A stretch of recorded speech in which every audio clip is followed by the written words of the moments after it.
Happy Friday, everybody. Thank you so much for downloading or streaming the Be Our Guest podcast. Hope you have a great 3-day weekend in front of you here in the States. Happy Labor Day weekend. We are getting you ready for that weekend with some fun Disney talk. And we kind of continue a topic that we started on Wednesday, talking about saying goodbye to some of these attractions or experiences that we've gotten to love in the past, but may not be long for this world. So Pam joins me today. And we talk about things that are no longer around, places like Pleasure Island and experiences like Universe of Energy, World of Motion, Maelstrom, and Great Movie Ride, and things like that. We talk about experiencing these things one last time, our memories of these places and experiences, and, you know, how you move on. How do you say goodbye to these things that are really a part of your Walt Disney World experiences for so much of your life, but then they're not around anymore. So do you go down for one last trip? Do you archive these videos, these photos? We give some stories on today's show. So hope you enjoy this trip down memory lane with us. Don't forget today's episode brought to you by the Magic for Less Travel. We are standing by this weekend to help you plan an amazing Disney adventure, no matter what destination you want to head to. Check out all the details for a no additional cost experience over at themagicforless.com. Please also use our Amazon affiliate link. It's beourguestpodcast.com/Amazon, and support us over on Patreon. Just $5 a month to get you a bonus show every week. It's called Mike in the Midwest, and a huge thank you to our Patreon supporters. You guys are the best. Again, if you're not supporting us, we'd love to have you. Come on over. Patreon.com/beourguestpodcast. Ready to take a trip to the world? You found the Be Our Guest Walt Disney World Trip Planning Podcast. This is where your memories come front and center on our podcast stage.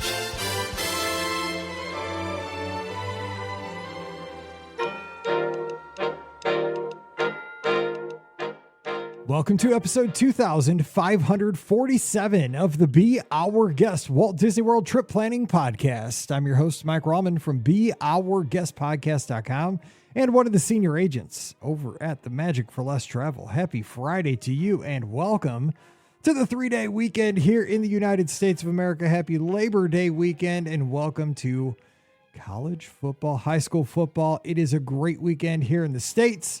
And we are kicking it off with some fun Disney talk. Cannot wait to, this is a great way to start the weekend, talking Disney. And we're going to hit the feels today with some nostalgia. And joining me today, my friend, I can't wait to talk to Pam Forrester. She's co-owner of the Magic for Less Travel up in Pennsylvania. And just glad to have you back for 2 consecutive shows. Pam, what is going on? Happy Friday. I know this year, I think I have traveled more than I've ever traveled in my life. It's like the season that I'm in or something. I don't know. I always tell people I have a very nice house that I'm at every now and then. That's true. You should also make it an Airbnb or something. Right? Yeah. Maybe I should rent it out when we aren't going to be there. Maybe I can swap with somebody, how people do that. You're almost like a NHL player or like a MLB player or something. You're only there for the off season. The off season and little intermittent times. And when we get home, it's always oh my gosh, there's all this stuff someone should have been taking care of. We were gone a lot this summer. And you know how at one point during the summer, the weeds take over your landscaping. You're I swear those guys weren't there 2 weeks ago. And then it's all weeds. So anyways, we've been doing a lot of that and our garden is crazy, but I'm so glad to be back and getting to talk some Disney. I have missed it. And so now I'm all in. So I'm here for all the things. Well, I mean, it's the holiday weekend, right? So we know people are traveling. Hopefully you have safe travels wherever you're headed this weekend. Maybe you're headed to the beach for one last hurrah. Maybe you're just hanging out at the house. And I mean, let's face it, you might have to weed whack. I mean, weeds will not stop growing just because kids are back in school. It happens. And it did, of course, in the Midwest, and we have a lot of listeners here in the Midwestern United States. It's supposed to cool off this time of year, right? Football is starting, high school football's first week of the games for most places. College football's back in full swing this weekend, week 1. And we had 100-degree temperatures this week, 100-degree temperatures in Missouri. What is going on with that? I mean, as we're recording right now, I'm watching over my shoulder because we have you can watch as we record live the video feed. It is 99 over my shoulder. That is just wrong. I mean, come just on in that now. spot over your shoulder? It is. Yeah, I mean, it shows our Facebook followers. So if you follow us on Facebook or on the social media, you give us a like, it'll update live. So don't dislike us just to see the number go down. Don't play it with us like that. It'll make me incensed. But no, it's a cool little toy. I'll be honest. I used my gift certificate from the Magic for Less last Christmas to buy it. Because, it was a frugal purchase, a non-frugal purchase because it's just a toy, but it's fun. Look at that. How full's the moon tonight? 45.1%. I mean, who needs to know that? But it gives something to watch if you're not paying attention to us while we're talking on the show. But anyway. It wasn't a need. It was a want. It was a want. It's very cool. And it says, ooh, we're on the air. There you go. I mean, it says it all the time, but it's just fun. All right. So let me ask you this. It's Labor Day weekend. Any big plans up in Pennsylvania? You guys do anything for Labor Day? I don't know yet. So how about that? That's true. It's a long way off. I mean, subject to change. Again, around here, nothing happening here because, of course, our high school team and our Mizzou Tigers both play on Thursday night. Terrible scheduling at the exact same time. What? Why couldn't you spread this stuff out so we could have a little more fun? But nobody asked me, so that's just we'll be just hanging out, maybe cutting the grass. Big weekend. Not much going here. Anyway, that sounds exciting. I know. I mean, is my life ever that exciting? Not really. I'll be watching football. I mean, that's as good as it gets for me. So that's what's going to happen. Let me ask you this. So today we have a main topic. We're going to kind of go the nostalgia route, but we have a few minutes here at the top of the show, and we kind of cut into this a little bit because we want to get the listener questions on Wednesday. But you were just down at Walt Disney World, got to spend some time. We talked to the Country Bears. I'm still hankering for that waffle at Sleepy Hollow from Wednesday's show. Yeah. 48 hours later in listening time, not so much in recording time. Got a little rumbly in the tumbly like Winnie the Pooh. But anything else that you noticed while you were down there? Where'd you stay, or what? Anything like that? Because you are the resort person. Did you go to a good lounge? I know that opportunity was there. Yes, of course I did. So we were at Boulder Ridge over at the Wilderness Lodge. I love that pool over there, the sort of the quiet pool there. There were some friends that were going to be there, so we knew that was going to be sort of a great place to gather by that pool because it's just such a cool pool and it's not really ever that busy. So that was good. So of course we ate at Geyser Point, which is, one of my favorite lounges. Mike, they still have that bison burger that has the berries on it. It's so good. Really a good burger. I'm trying to think what else. We did some fun stuff. We went to Raglan Road.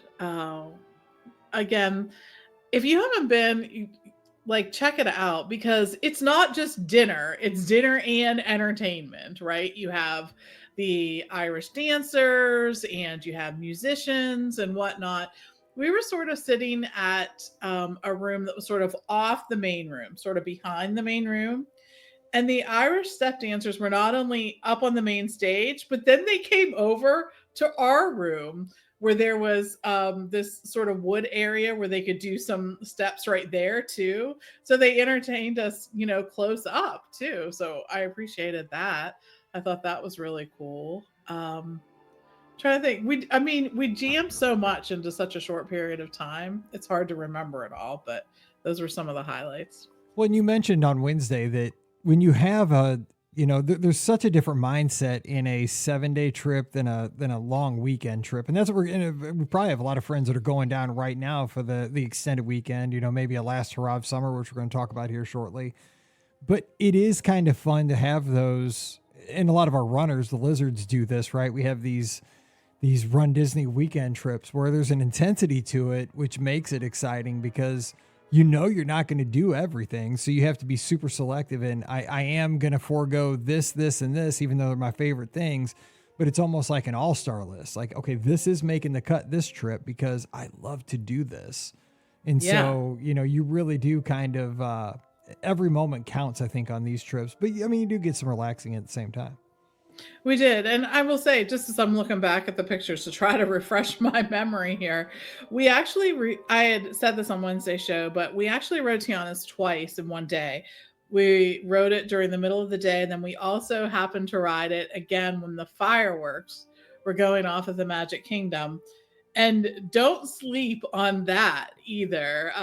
It's such a really a unique view, and you don't get to see it for very long.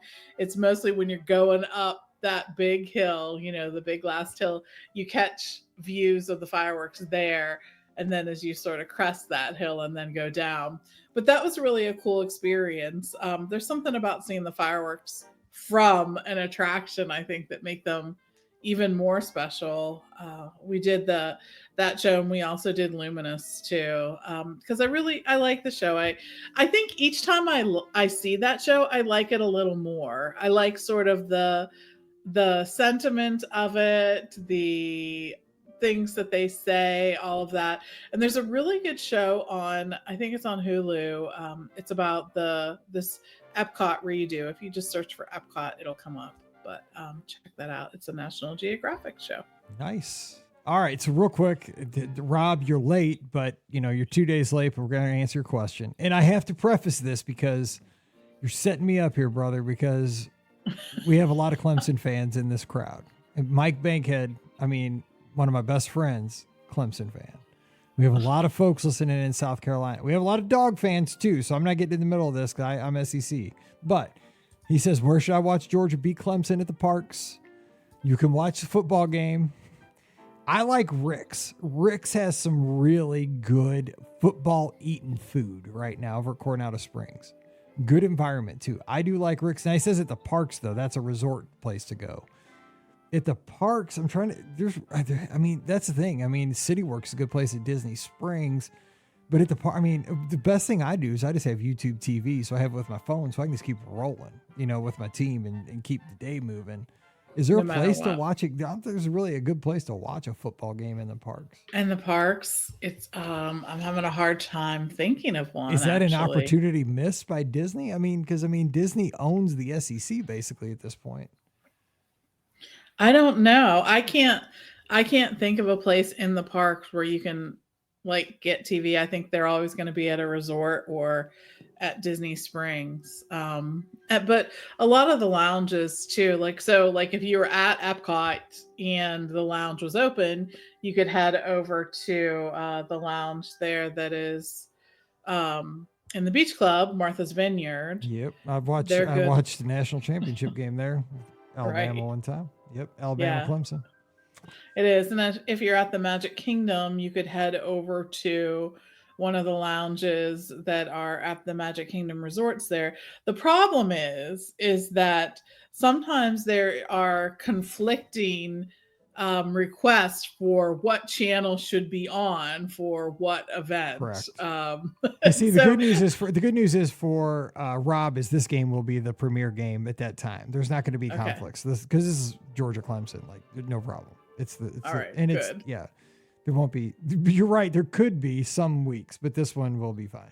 ESPN Club, and that's that's moving us on to our topic. Let's move on. So today's topic. Don't look at what I put as the. It's not Disney potpourri. That's what we thought when Ricky was going to join us. Ricky had a last minute cancellation, so she couldn't make it. She says hello to everybody, by the way. Hello.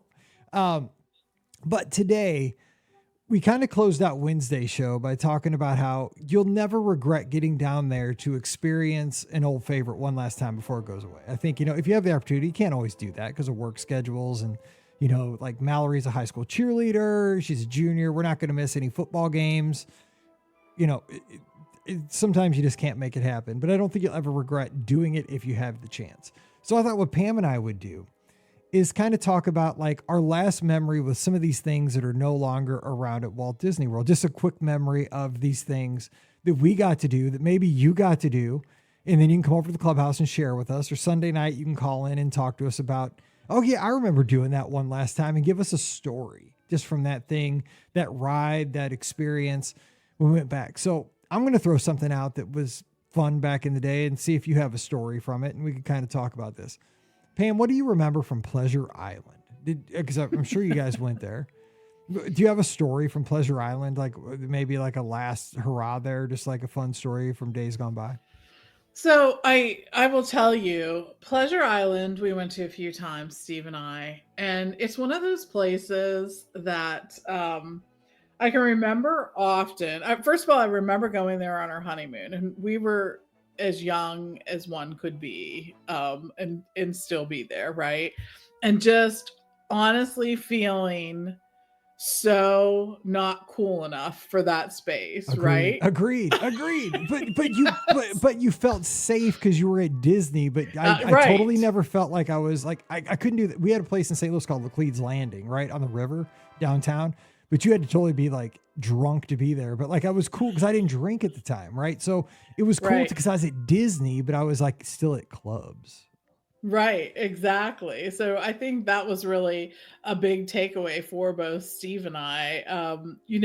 And I can remember going in and going to a few of the clubs and not really knowing what to do or what not, enjoying myself, right?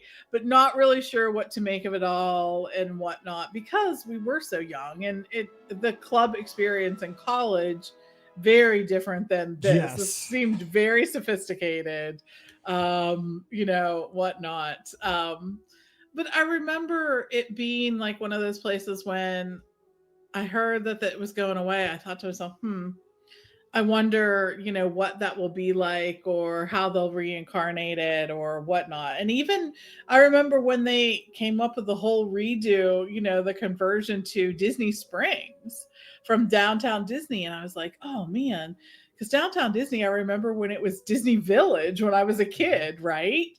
So I was a little worried about how that would be, but I remember them taking us into this whole mapping technology early on, where they started with this completely blank sort of slate of what the space looked like and had all the mapping on there to show what it was going to look like.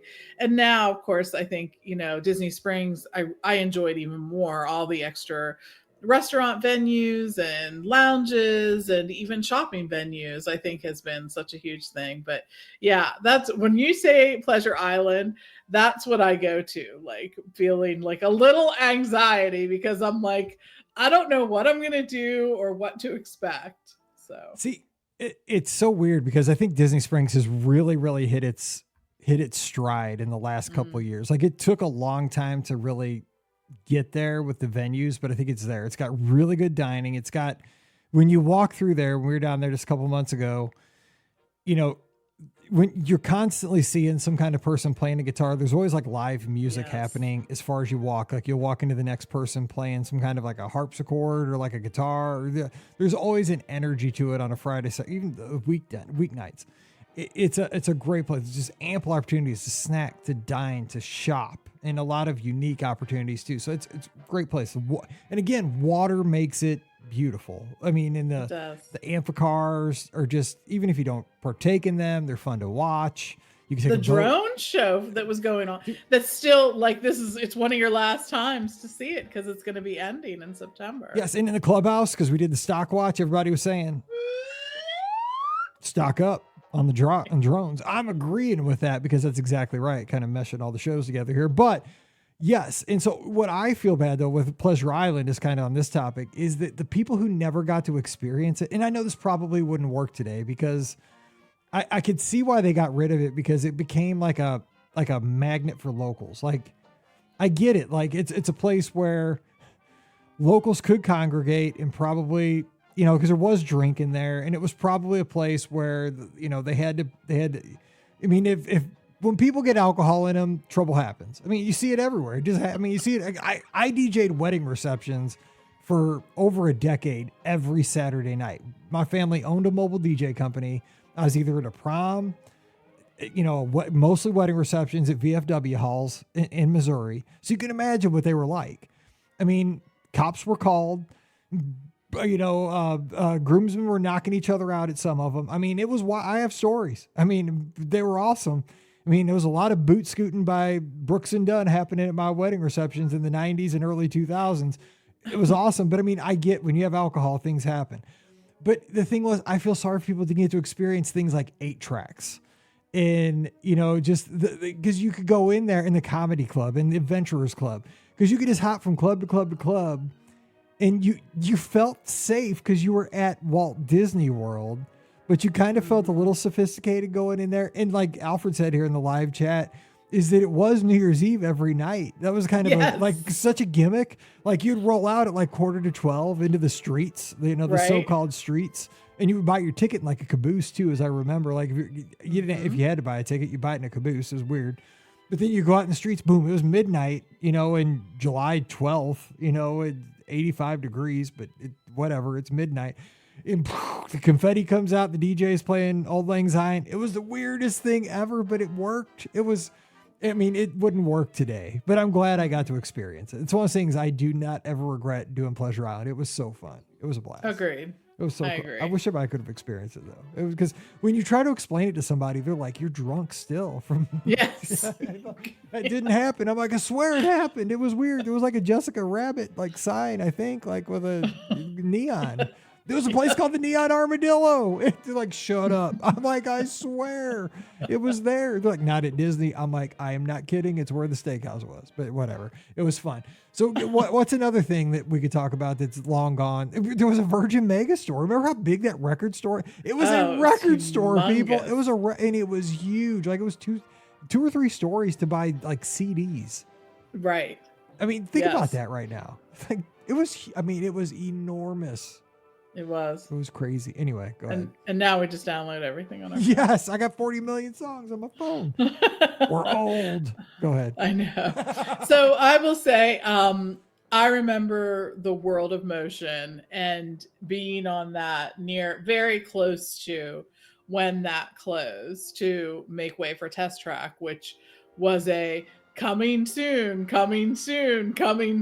Like talk about being pushed back. That attraction got pushed back probably more often than anything else, the reopening date. But anyways, what I really remember about this was it was one of those times that just Steve and I were there, and Steve didn't go to Disney World until we went on our honeymoon. And so I think trying to explain this to him and get him on board for like our first, it took a number of trips, not until he liked it, but to just sort of convey like how much this was a part of my childhood and meant so much to me. And so World of Motion was really one of those Omnimover attractions. For those of you who haven't seen it, you got on and sort of watched the progression of different transportation options and whatnot. And it was, I don't think it would do well today, I will say, probably. But what's funny is, Disney has kind of like teased a small bit that the new Test Track is going to have a teensy bit of some nods to World of Motion, which maybe what's old is new again. I mean, that's kind of what happens. Maybe. A lot. Yeah. It will not be an Omnimover attraction. I doubt that. Yeah. Where you're watching a horse and carriage that was in an accident and chickens are running around. So, but I remember we were there, and it was in the evening, and we were riding this, and it was so creepy because we were one of the only people on, like, I remember getting up and being loaded on, and there wasn't anyone that I could see in front of us, and there wasn't anyone coming up behind us, you know what I mean, that was doing this. So it felt sort of weird and creepy. And then when people are like, oh my gosh, how can they close that attraction? I thought to myself, yeah, that attraction was ripe to be closed, because I can remember being one of the few that were probably on that. Now, probably somewhere in the Omnimover link, there was somebody else riding it, but we were one of the few that were riding it at that point in time. And I think that I probably dragged Steve there because it just held so much nostalgia for me. In particular, I remember seeing it, but it was, I remember that well. And I like Test Track, and Test Track is always such a popular attraction that it'll be interesting to see how this next incarnation of it sort of pans out. But yes, World of Motion. Did you ever get to ride that one? I never did. World of Loneliness, though, right? That's what it sounds like. But No, I never did. I mean, I rode Test Track, the first one where they had the Yeah. I The love that old music. cue. Yeah, that old cue.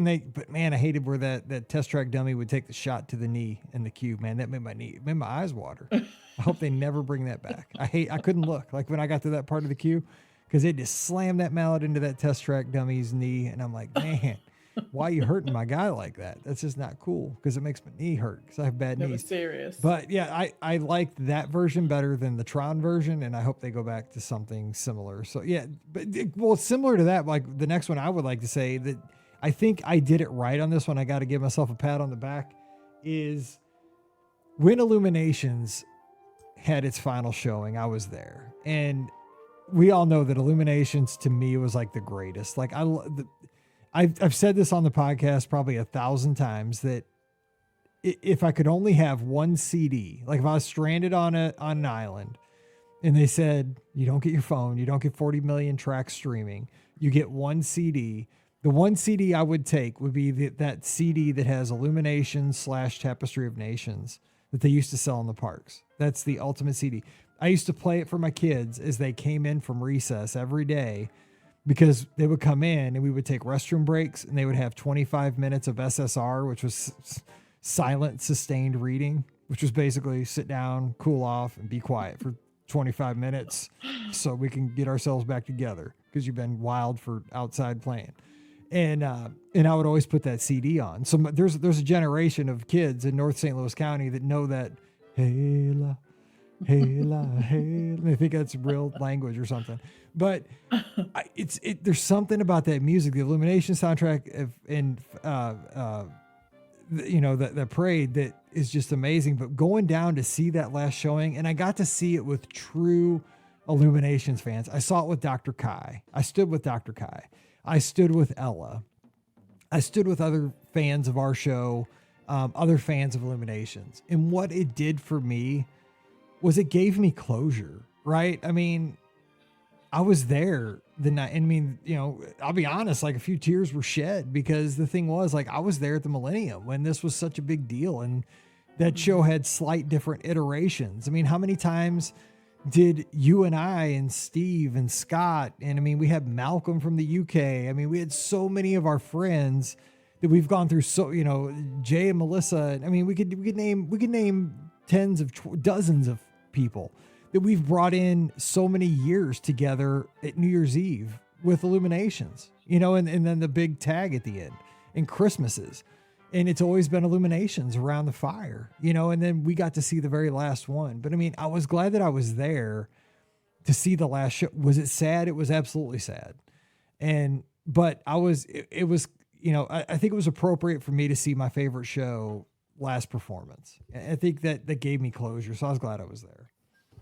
It was sad. Yeah, I think there are. I think it's so weird when you see different like when you think of the different nighttime shows that used to be there or whatnot. I mean, I think all of them are sort of like touching, especially the nighttime shows, because you end up seeing them a lot because it's a great way to end your day, right, with a nighttime show. And while we're talking about shows, how about Rivers of Light? Because you and I got to go to the media event. Joe Rohde was sitting just... I didn't see the show. I was looking at his ear the whole time, to be honest. He was sitting right in front of us as we watched the Rivers of Light, the preview of that. And then we saw, at different times throughout. And I think part of it seemed like it was an interesting concept, right? And why did it just not work? I think there were 8 million different reasons why, right? But I just remember sitting there during one of the last times I saw it, and it was such a rigmarole to get into it, right? The theater wasn't quite big enough and whatnot. They kept offering like different things to see it. And in the end, it just didn't seem to have the story, that sort of held together and sort of brought that in. And they kept doing little tweaks to try to make it more relatable and something that people, really enjoyed and appreciated. It just seemed like it was so much hassle to get into it. And then once you saw it, you were sort of like, huh. There were some, with that show, there were some such visually stunning, Yes. like floating things out there. Like those like pod things were, Yes. I mean, they were gorgeous. They were glowing. They were like stained glass. Yes. They were just visually stunning. Like they should, those things. I mean, I don't know. Disney does destroy things, and they say they destroyed the Spectrum Magic floats. I mean, I guess you do because you got to store all that stuff. They're huge, but like they should almost have those things like out in the water at night lit up because they were just beautiful. I mean, they looked like, I know they're probably just like, fiberglass or something, but they look like crystal. Like it's a shame with the beauty of those things that they're not lit up out on the water every night. Well, Animal Kingdom's hardly open past dark, but right.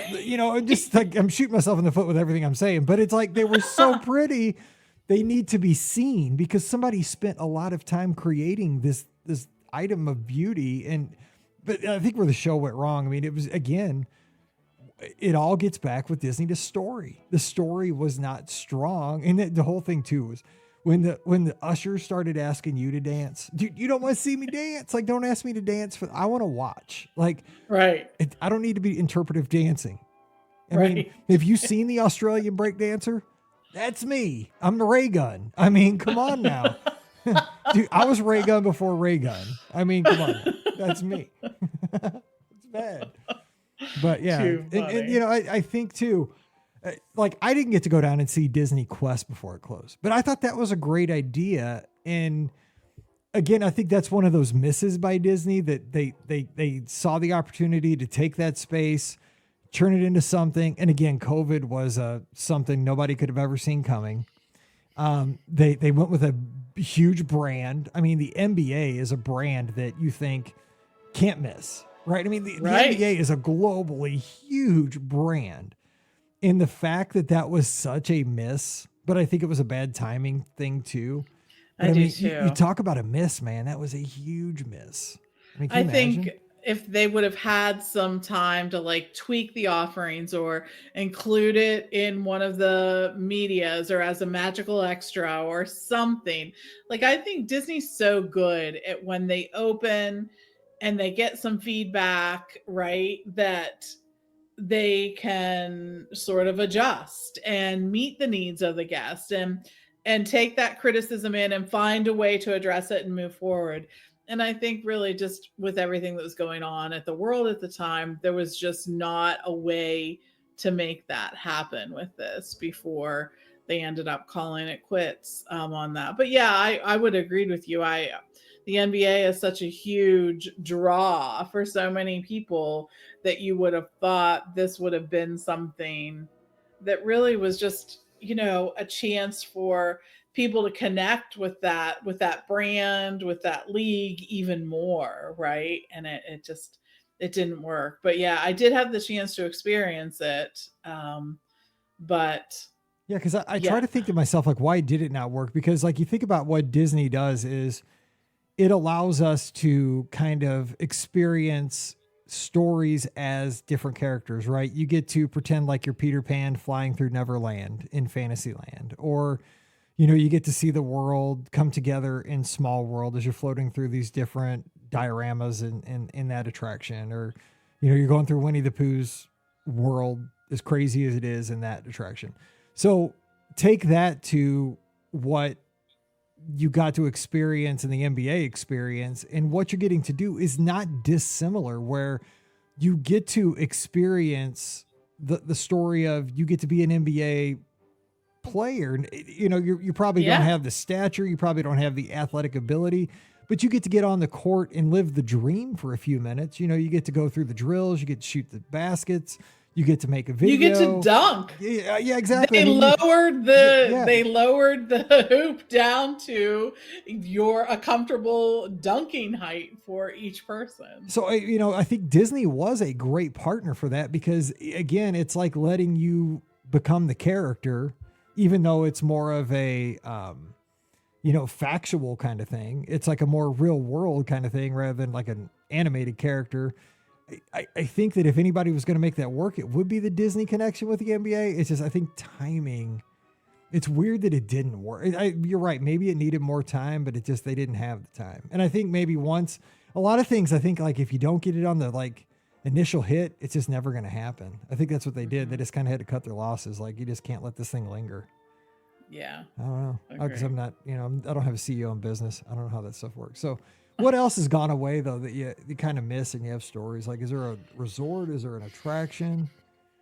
The universe of energy, Ellen's energy adventure. I think I missed that for a couple reasons. First of all, I know Guardians is a great attraction. It's innovative. People love it. I love the Guardians franchise. I'm glad to see that in the parks. But the universe of energy was, part of the original Epcot thing, all of that. So that always is very nostalgic to me because I do have such really fond memories of it. I mean, Ellen wasn't always in it. Mhm. So I remember it from even before when it wasn't Ellen and Bill Nye the Science Guy. But basically the show was very similar. Was that I loved the facade of the universe of energy, right? That sort of water that reflected the building that was, there specifically to bounce light off and the whole solar thing and whatnot. I thought that was stunning, like during any part of the day, whether you were there during the middle of the day or at night, it was all sort of lit up and sort of had that. And I loved the whole, like the way it wasn't just sticking you in front of a movie theater screen and talking to you about these things, right? It was like we were talking about energy and how it was there and how it was created and where it came from. And they did it in such a fun way through different mediums. There was movies, there were then the ride through the dinosaurs, and then there was maybe another movie there and whatnot. And all the time you were in a ride vehicle that moved through these different things. I think we're probably past that point in the Disney history, right? Where you're going to do something like that. Go sit in a ride vehicle, it eats so many people and takes you on this journey through that. That's not really where we're going with things like that. But I just have such really fond memories of that. And I can remember one of the last times we did this attraction before it closed. Again, this was an attraction that held a lot of people, and toward the end of its life was rarely operating at full capacity, I will say. And I remember it was the perfect place for a nap, and my family would often take advantage of that. And during this last ride, Hannah was like, I'm napping. She took her own row and laid down and napped. Yeah. And it was like, oh, you're not just like leaning up against the corner and leaning on your hand. She was all in, laying down, doing that. And that will always crack me up, just that whole thing. It was a long experience, like close to an hour, probably like 45 minutes when you take in everything. So yeah, and so if you didn't ever get to experience it, basically it was like they were like moving church pews. Basically, I mean, if you picture, it was like probably 25 church pews in a row, like in a car that would take it, because Mallory would sleep. I mean, she would just lay down and sleep next to us.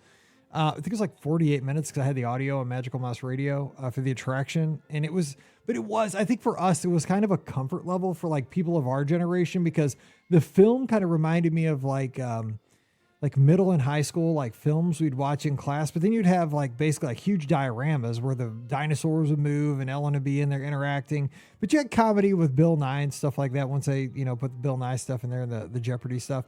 What I miss about that attraction, it's a minor thing. Remember the old countdown clock that was built into the wall? Like with the, just like, it was like 8-bit kind of like little squares. Yes. I used to love seeing that countdown to the next show. That was so cool. I love that. It was. It was so retro. It was. I mean, it's totally my jam. I'd love to have that in my house. That's so funny.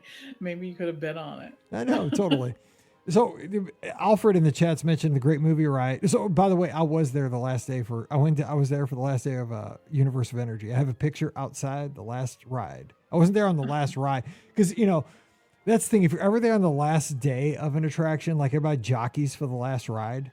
I was there for the last ride of, so I was there for, I've been there for the last of a lot of things. Now that I think about it, I was there for the last Illuminations. I was there for the last Universe of Energy. I was there for the last Maelstrom. You were there too that day, weren't you? I was there with a bunch of people that day. I'm pretty sure you were there that day. I'm not good at remembering things like I think you were. So. I have a picture with a dude that had he has an epic shirt on. And so I took a picture with this guy. I forget what the shirt said, but that's how I know. Cause we were all like in the queue. I mean, it was packed. Yeah. But everybody's trying to jockey to be on like that last boat. I was like, I'm good enough that I'm here the last day. I'm not trying to fight people to be on the last boat. Like somebody will spear me with their horn. Cause people like, those people were like all in with like their Viking helmets. I wouldn't, I'm a Francis Hall Viking, but I'm not playing that game. I'm not getting shanked to be on the last boat. But, so I was going to mention Great Movie Ride. That was one of those that it's kind of an emotional, like ride anyway, right? Because like that last montage is, showing you like great, you're in that last thing, you see like all the movies, and then they shoot you out. But I mean, that's the last time. Like that one again, we knew something cool was coming though, right? You knew something cool with Mickey Mouse was coming. So it wasn't that bad, but you knew that it kind of, for me, I think for the uber Disney fan, it felt like with the exit of the Great Movie Ride, that the whole narrative of Disney's Hollywood Studios was going to shift with it, because it was kind of the same time that Toy Story Land was coming, Galaxy's Edge was coming. I think that kind of the old, this is a working movie studio park. This was kind of the nail in the coffin for that. This was going to be more of a theme park, ride park moving forward. And I was kind of fine with that, I think. Yeah, I think Disney had held on to that much longer even than like Universal Studios or Hollywood again. Although if you go out to Universal Hollywood, there's more still like the backlot tour and things like that. But yeah, I think it was too. And I think it was probably, again, it was another attraction that was typically a walk on, right? Mm-hmm. The Great Movie Ride, you could do it. And another attraction where there was a lot of good air conditioning for a while. And you always felt so lucky when you got to see the Wild West scene and not the gangster scene, because they almost always toward the end were doing the gangster scene and would not run the Wild West scene unless there were, they were at really high capacity for those. And I think too, so many of the movies, I think younger kids probably wrote that and were sort of like, what is this? And it's so weird because like Mike, when you and I grew up, like things like The Wizard of Oz was on at holidays. But remember? It was for us though. Again, that's the thing. It's a difference between our generation and the generations that have followed. Is that we had appointment television. Like you knew that what Wizard of Oz was on like at Easter or something. Easter, like it was a holiday thing, But now things are never appointment television because they're on demand at any time. So I think that takes the speciality of any kind of classic. And I hate to say that, but it's, like, again, like when you get to Christmas, watching Rudolph, you got like one shot at seeing Rudolph, man. And if you miss it, like, I remember one year I missed it, like when I was like 7 or 8 and I was depressed. Right. Cause like honest to God, you had to wait. Like you didn't even have it on VHS. Like you had to wait a year. Like Santa Claus is coming to town. Psh, not this year. Cause you were messing around and watch TV. Right. It was sad. You had an event you had to go to. Your mom was making you do something. For real? The school Christmas pageant was that evening. Dude, Mrs. Price, like, that was bad. That was bad scheduling. What are you doing? Did they not look at the TV guide, for goodness sake? Dude, Burl Ives is going to be strumming that guitar. Frosty's coming to town. Let's go. He's got his banjo ready to rock. It's true, but that was like, so we saw a lot of those movies, and Sound of Music was another one that would be shown at certain times of the year and whatnot. So how long until our podcast sort of degrades into this thing where we're old angry people complaining about how things were better when we were younger? That happened 7 years ago. Right, exactly. But no, so I think because of that, because of the things that you're saying, it's hard to have an attraction based on these classic movies when not everyone has seen the classic movies. Like the Breakfast Club is a classic now, right? I mean, mess with the bull, you get the horns, baby. that's right. But how long until whatever whatever we're on hasn't seen the Breakfast Club, right? So it's sort of that one's sort of a challenge to do, but and toward the end, boy, some of those animatronics needed some zhuzhing, as they would say. Some of them you would look at and you're like, who is that supposed to be? Are you referring to Sigourney Weaver? Maybe. But, it is fun, though, to, kind of wrapping as people are getting where they're going this weekend and getting ready to barbecue maybe one last time or, go to the pool before it closes. It is fun to get down there and say goodbye, though, and that's what I did with these things, because it was fun. Maelstrom is kind of still there, but if I had my druthers, like if somebody asked me today, would you rather have Maelstrom? Would you rather have Frozen? I would fall on the Maelstrom side, but that's just me because that's where I came into everything.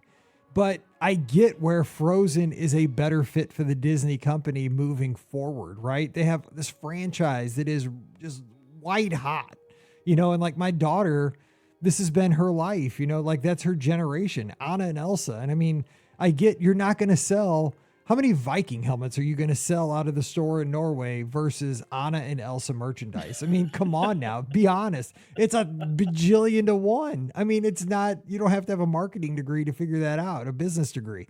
It makes sense. It just makes sense. And the audio animatronics and stuff.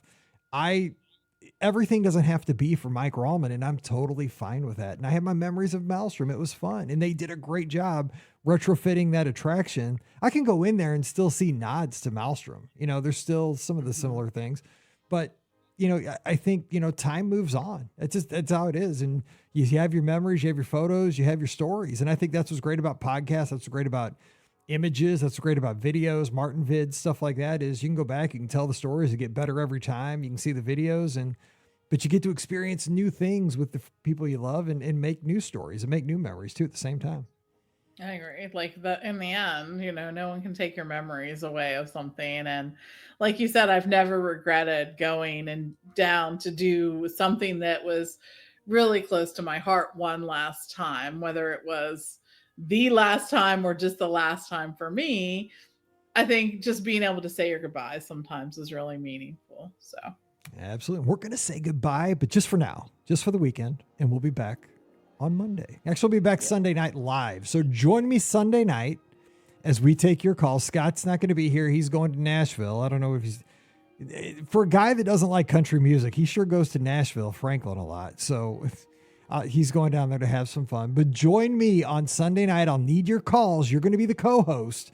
So let's talk Disney. Give me some thoughts on this. Give me some thoughts on what we talked about on Wednesday. We could play the stock watch, whatever you want to do, but join me at 7:00 Eastern, 6:00 Central.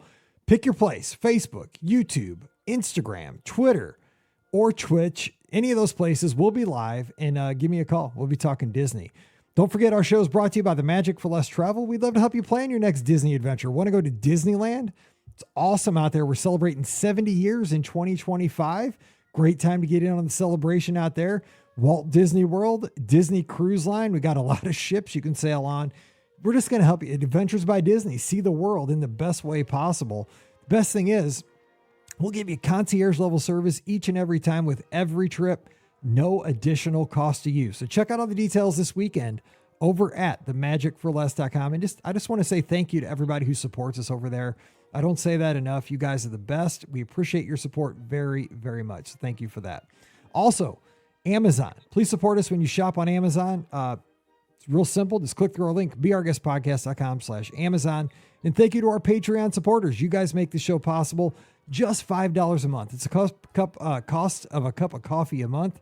Not so easy to say, but it's all it takes. And you get a bonus show every week called Mike in the Midwest. So coming over this weekend, patreon.com/beourguestpodcast. Give Pam a follow on social media at TMFLTPam.